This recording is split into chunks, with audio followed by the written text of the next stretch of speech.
Hey everybody, this is Rob. I've got my glasses on, so it means it's another installment of Rob's Reads. And I'm here today to talk to you about this book, Rick Steves, Travel as a Political Act, How to Leave Your Baggage Behind. Now, full disclosure, many of you guys know I produce a travel show, RawTravel. And quite frankly, I first saw Rick Steves shows many years ago before I even started producing RawTravel. I just didn't like him. I wasn't impressed. I saw the way he tied his sweater around his neck. He seemed to always have, the geeky glasses and the glass of wine. And my main quibble was just that he just seemed to be very European centric. So it felt like, more like a travel show for old people, to put it quite frankly. However, since then, and especially since the pandemic, since I've been unable to travel myself, I've gained a new appreciation for Rick's shows. Probably because I've been forced to actually watch more than 2 minutes at a time. And as I did, I found myself getting really deeply involved with him and to respect the way that he presents his information. He's very well informed, and he presents it more as a guide, I'd say, than, like RawTravel, which is more like my particular experience. He's more like scripted, I guess. And he's also a travel writer, so he has a lot of guidebooks. So his TV show is more like a guidebook in video form. And I think that's great, man. Whatever works. I'm not trying to be Rick Steves. He shouldn't, be anybody but him. And I shouldn't be anyone but me. But what I didn't realize was, in addition to the guidebooks, that he wrote books like this. And now that I've read this book, my respect for Rick Steves has just grown even higher. I really, really enjoyed this book.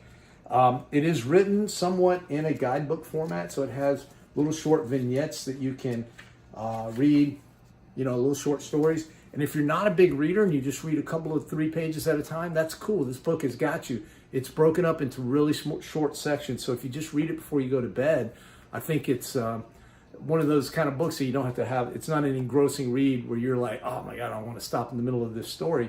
There are plenty of start and stop places, to see. The other things that I really liked about it was the destinations. So I told you in the show, very European centric. However, in this book, he does include Europe, but he also goes to places like Central America, El Salvador, and he talks about that. And my favorite part of the book was when he went to Iran, and then when he went to Israel and Palestine, and gave that perspective. So as you can imagine, based on the title, he's going to places where things have been politically fraught for a while. For example, a place that I've been to, the former Yugoslavia, I've been to Serbia. And what I liked about what Rick did is he was able to fill in those blanks that I had in my knowledge base after my trip to Serbia about a very complex subject, but he did it in a very simple and easy to understand manner. Other subjects that he covers, it's just basically how the United States treats the war on drugs, so to speak, versus many countries in the European Union who are doing a much better job at it. And I thought that was fantastic to learn some lessons from. And one of the recurring themes throughout his book is Rick loves the United States, but he sees the wisdom after traveling of bringing back lessons learned to make this country a better country. And I think that's one of the purposes of travel, to be quite honest with you. Another area that I said that he covered was Israel and Palestine. He went to both sides. He basically touched this the third rail of travel, which is just difficult because you're going to basically irritate everybody in that regard when you cover it. And I thought he did just a fantastic job. His writing is entertaining, but what I like about it more than just its entertainment value, because it sneaks upon you. You don't expect it. His sense of humor is kind of dry, but I really enjoy his sense of humor. But what I like even more is, as I said again, he breaks down really complex political issues into something simple to understand. The other thing is, a lot of people say, well, I'm sick of politics, and totally, I get that, man. I'm sick of it too after 2020. But the reality is, if you are alive, you are participating in a political act. When you travel, whether you know it or realize it or not, you are participating in a political act. When you go to the store and you buy things, you are making choices that definitely are a political act. What you buy, what you watch, where you travel, these are political acts, whether you want to or not.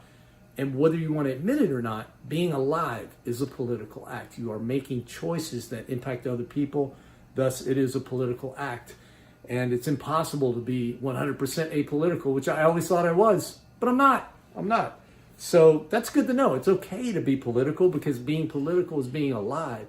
I think the question is, can you still be political without being ideological, not being so tied to a belief that you have to close off your mind? And that's where travel comes in.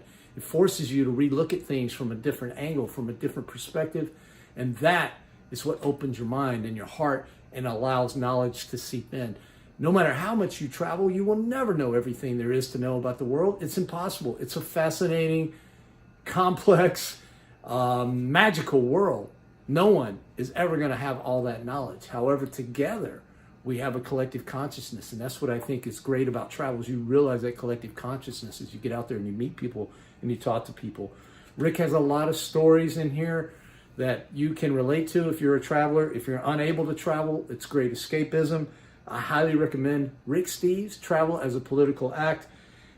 In lieu of travel right now, it's the next best thing to traveling, other than maybe watching RawTravel. Hey, I had to get that in, right?